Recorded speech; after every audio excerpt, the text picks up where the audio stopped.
Supreme কোর্টে তো jurisdiction সবসময় আছে, এবং এখানে যে একটা বৃহত্তর প্রশ্ন উঠেছে যে সারা দেশে মানে সারা ভারতবর্ষে যারা ডাক্তারবাবুরা আছেন এবং মানে স্বাস্থ্যকর্মী আছে তাদের নিরাপত্তার ব্যাপারটা, সেটা তো সুপ্রিম কোর্ট দেখতেই পারে। তদন্তে তিনি সুপ্রিম কোর্ট হস্তক্ষেপ করবেন না আমার তো মনে হয়। সর্বভারতীয় ক্ষেত্রে যে ডাক্তার, নার্স, স্বাস্থ্যকর্মীরা আছেন তাদের নিরাপত্তা সুরক্ষা তো করা দরকারই, সেই নিয়ে হয়তো কোনো পদক্ষেপ করতে পারে।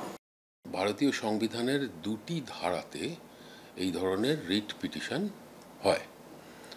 প্রথমত হচ্ছে আর্টিকেল 32, তাতে মৌলিক অধিকার যখন লঙ্ঘন হয় তখন সুপ্রিম কোর্ট কারোর আবেদনে সাড়া দিয়ে অথবা স্বতঃপ্রণোদিতভাবে এই ধরনের মামলা নিতে পারে। যদি সুপ্রিম কোর্ট দেখেন যে এটাতে চিকিৎসার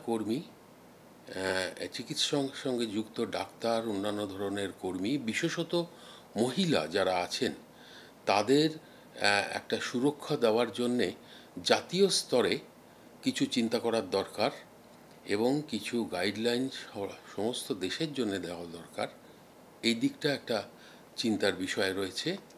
এবং সিবিআইকে দেওয়ার পরে, হাইকোর্টের পর্যবেক্ষণের সঙ্গে সিবিআইকে দেওয়ার পরে এটার সঠিকভাবে চলছে কিনা সেইটা দেখার, এবং এই অর্ডার হাইকোর্টের এটাই পর্যাপ্ত কিনা।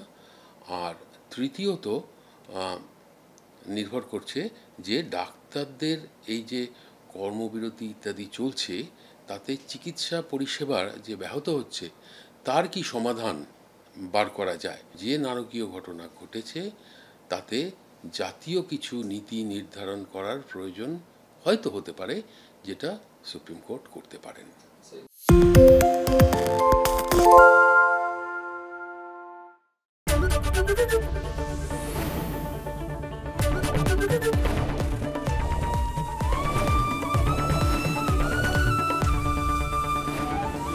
এবিপি আনন্দ, এগিয়ে থাকে, এগিয়ে রাখে।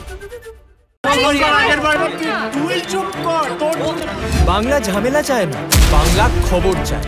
বাংলা খবর, বাংলার খবর।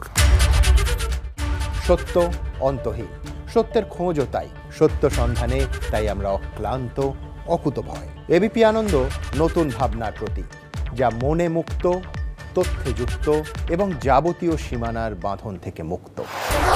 সীমা না শব্দটির মধ্যে লুকিয়ে আছে মানা শব্দটি, যেন চোখ রাঙানি এক অদৃশ্য বেড়াজাল, যা আটকে রাখে আমাদের এক ছোট্ট গণ্ডির মধ্যে। একমাত্র সঠিক খবরই গড়ে তুলবে এক মুক্ত সমাজ। সেই জগৎ গড়ার লক্ষ্যে কোনো সীমানার ঠুকুটি আমরা মানব না। এবিপি আনন্দ, এগিয়ে থাকে, এগিয়ে রাখে।